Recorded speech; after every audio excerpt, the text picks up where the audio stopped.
একটি গাছের পাতা খেলে অ্যালার্জি চুলকানি সব দূর হয়ে যাবে। বর্তমানে আমাদের সমাজে ম্যাক্সিমাম মানুষের অ্যালার্জি আছে, চুলকানি আছে। আপনি একটি গাছের পাতা দিয়ে যদি আপনি গোসল করতে পারেন এবং সেই পাতাটা যদি আপনি খেতে পারেন, তাহলে দেখবেন আপনার অ্যালার্জি চুলকানি কমে যাবে। কিভাবে খাবেন এবং কোন গাছের পাতা, এটা কিন্তু একটা জান্নাতি গাছ।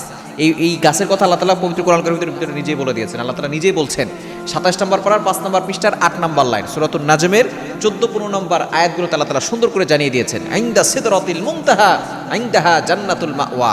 একবারে ৭ আসমানের পরে একটা জায়গা আছে, জায়গার নাম হচ্ছে সিদরাতুল মুনতাহা, যেখানে হযরত জিবরাইল আলাইহিস সালাম থাকেন এবং যেখানতে একবারে সর্বশেষ সীমানা, তারপর আর জিবরাইল আলাইহিস সালাম উঠতে পারেন না। এই সিদরা শব্দের অর্থই হচ্ছে বড়ই গাছ। এই বড়ই গাছ একেবারে শেষ সীমানা।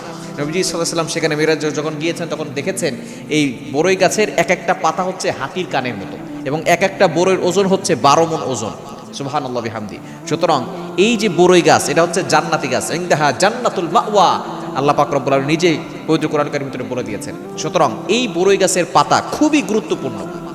কেননা মানুষ যখন মারা যায় তখন কিন্তু এই বড়ই গাছের পাতা দিয়েই দেখা যাচ্ছে পানি গরম করে বড়ই গাছের পাতা দিয়ে তারপরে গোসল করানো হয়।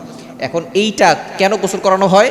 কেননা এই বড়ই গাছের পাতার ভিতরে এমন কিছু উপাদান রয়েছে, চিকিৎসা বিজ্ঞান হয়রান হয়ে গেছে যে ১৫০০ বছর আগে নবী ইসলাম বলেছেন বড়ই গাছের পাতা দিয়ে গোসল করাতে, আর সেটা এতটা উপাদান বের করে এই পাতা দিয়ে যখন সেটা গরম পানিতে দেওয়া হয়, এই পানিটা একেবারে পরিষ্কার পরিচ্ছন্ন পানি হয় এবং একেবারে পিওর ন্যাচারাল যে পরিচ্ছন্ন পানি আছে সেটা হয়ে যায় একবার বড়ই গাছের পাতা দিলে। সুতরাং যখন আপনার শরীরে চুলকানি আছে, অ্যালার্জি আছে, আপনি পানি গরম করে সেখানে বড়ই গাছের পাতা ৬টা থেকে ৭টা দিবেন, দেওয়ার পরে ওই পানিটা দিয়ে আপনি গোসল করবেন এবং আপনি ভালো করে পাতা ধৌত করে চায়ের সাথে দিয়ে আপনি খেতে পারেন, অথবা আপনি শুধু চিবিয়েও খেতে পারেন।